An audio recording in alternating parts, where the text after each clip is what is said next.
Welcome to the show that takes up no more than 5 minutes of your time, but could help you gain massive real estate knowledge. It's 5 Minutes in Real Estate with best-selling author Shane Willis.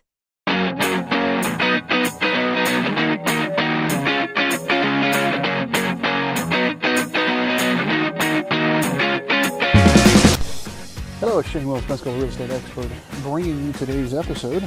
I want to talk to you today about appreciation. If anybody knows me and has followed this show or any of the stuff in my career, I've always said, and by saying always, let me preface that whole statement because I hate the word always, but I have said for a very long time, appreciation in real estate is a bonus. It is not the way you invest, but it is a bonus. I learned that the hard way when all I sought was appreciation, and it was 2006. And I was buying multiple, I think I bought something like 15 properties that year.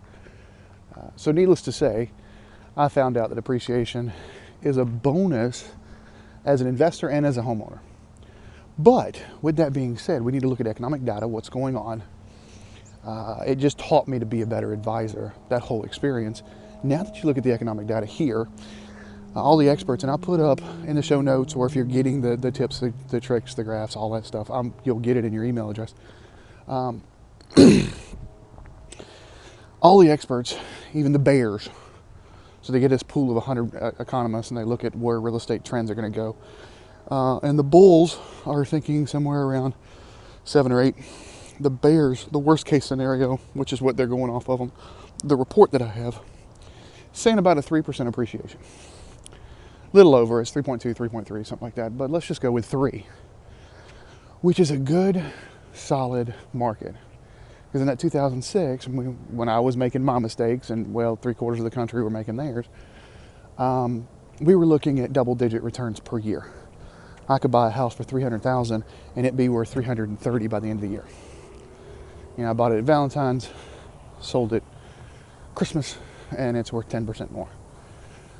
That's not necessarily the case here, not now. But with that being said, appreciation has returned and has been for a while. But now we're looking at about a 5-year outlook at about 3% a year. So what does that mean to you? Well, if you're a renter, the average homeowner in the next 5 years is going to build about $42,000 worth of wealth by doing nothing but buying. So that kind of makes a little sense. That's really a no-brainer. If you're going to pay the mortgage, which is probably going to be cheaper than your rent. And I know I've said that on other episodes because I know that all my rents have gone up on all the rental properties that I have. And I'm not the only one. Nationwide, they're going up. They're continuing to rise.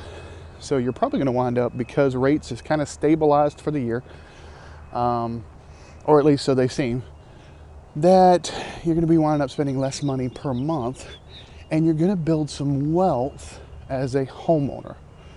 So you've got pride of home ownership, and you're going to have some wealth building. Well, let's talk about it for a couple other aspects. What about the investor? What about the person that's looking to put something in their retirement account?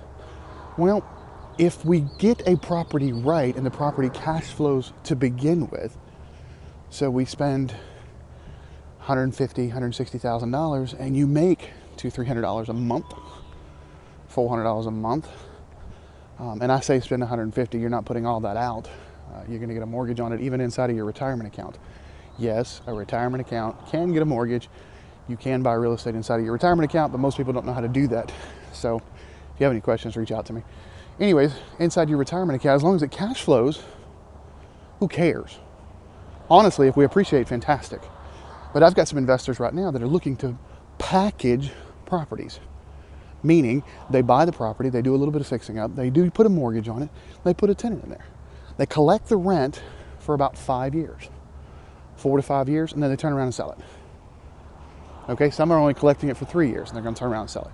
But that is a big thing that's happening right now, so much so that if anybody's heard the news, Zillow is actually opening up some buying properties direct. There's Open House and I Purchase, which have been nationwide for a while.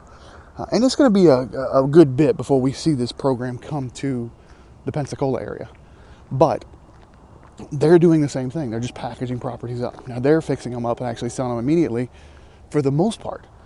But I've got some friends over at Zillow, so they're even considering the whole package property. So as an investor looking for retirement or just a straight investment, that may make more sense if we're looking at appreciation. Now, if you've got the cash flow, and like I said, appreciation is a bonus, but I don't want you to discount. You can appreciate, let's say 5 years, 18%.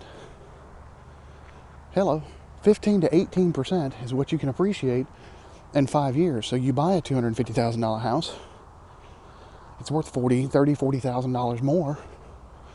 That's on top of the cash flow that you've got. Okay, so it's a nice bonus. Another thing that I've been seeing a lot of, and I've been pushing it a lot, I've been pushing this for a few years now, is college funds. Buying real estate as a college fund. Shane, how does that work? Well, it's simple. You pick up a property, we look at it as an investment, as a rental. It's best if this is done within the first 5 years of the child's life, so right before they hit kindergarten, because that gives you the most time. It's really best if you can do it in the first 3 years. Anyways, I'll tell you what. We pick up a property as a rental. We make sure it cash flows with you making a mortgage payment of a 15-year note. Not a 30-year note, but a 15-year note. Now, we may put a 30-year note on it, but we're going to make sure that we're making 15-year payments. Okay, so it's paid off in 15 years. At the end of 15 years, your child's now 15, 16, 17 years old. You have a house free and clear, of which your tenants have paid the mortgage, not you. So now you've got a college fund pretty much paid for. If we continue to see the appreciation in 15 years, fantastic. But let's say you only got what you paid for it out. Well, that means somebody else paid for your college fund. You could sell it, pay the college fund completely, or continue to rent it, use the cash flow because you don't have a mortgage on it anymore to pay for the college fund. So that's an ingenious way to let somebody else pay for your child's college. I've got a friend of mine that has, his plan has always been pick up a property a year. Well, he made sure he picked up 2 when his kids were born. And he's paying them down. And when it comes time for them to go to college, it's that same choice. Do we sell it? Take all the capital, there's the college fund, probably plus some. So him and his wife can go on vacation too. Or do we just continue to take the cash flow, help the kids through college that way, and we still own the property, but somebody else has paid for it? A lot of different options when it comes to real estate, but I wanted to bring up the appreciation factor because the economists are saying 3 to 5% a year for the next 5 years. So imagine the house at $200,000, you wind up with a 15% return. That's at $230,000. You just made $30,000 by doing nothing but being prudent. All right, that's all I got for you today. As always, if you have not subscribed to get the tips, tricks, graphs, get over to 5minutesinrealestate.com. That's 5minutesinrealestate.com. Also, if you hadn't gone on to iTunes or Google Play, subscribe to the podcast. Get over there, give us a thumbs up. I would love a comment. Finally, if you found any value in this or any other episode, I'm going to ask that you share it on social media. I don't ask for any payment fees, but I do ask for that. Hope you have a fantastic Tuesday.